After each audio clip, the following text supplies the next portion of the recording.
RSS നേതാവ് Ram മാധവുമായും ADGP MR Ajith Kumar കൂടിക്കാഴ്ച നടത്തി. കൂടിക്കാഴ്ച നടന്നത് കോവളത്തെ ഹോട്ടലിലെന്ന് സ്പെഷ്യൽ ബ്രാഞ്ച് റിപ്പോർട്ട്. RSS നേതാവ് ദത്താത്രേയ ഹൊസബലുമായി കൂടിക്കാഴ്ച നടത്തിയെന്ന് സംബന്ധിച്ച് അജിത് കുമാർ. സ്വകാര്യ സന്ദർശനം മാത്രമെന്ന് ADGPയുടെ വിശദീകരണം.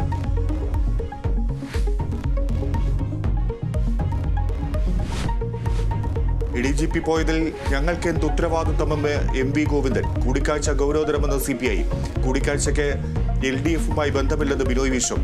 അജിത് കുമാർ മുഖ്യമന്ത്രിയുടെ ദൂതരെന്ന് VD സതീശൻ. ആരോപണം അസംബന്ധമെന്ന് K സുരേന്ദ്രൻ.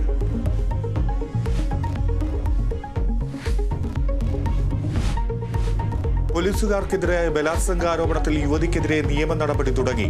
മലപ്പുറം SP പരാതി നൽകി താനൂർ DYSP VV ബെന്നി. ആരോപണത്തിലെ ഗൂഢാലോചന അന്വേഷിക്കണമെന്ന ആവശ്യം.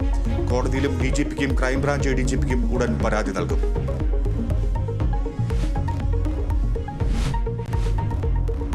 പത്തനംതിട്ട CPM ജില്ലാ സെക്രട്ടേറിയറ്റ് യോഗത്തിലെ കയ്യാങ്കളിയിൽ നടപടി. A പത്മകുമാറിനും PB ഹർഷകുമാറിനും താക്കീത്.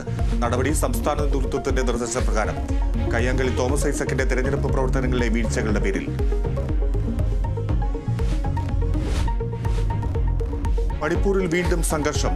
ജീരുവാമിൽ കുക്കി മെയ്തൈ വിഭാഗങ്ങൾ തമ്മിലുള്ള ഏറ്റുമുട്ടലിൽ 5 മരണം. ഏറ്റുമുട്ടൽ തുടരുന്നു.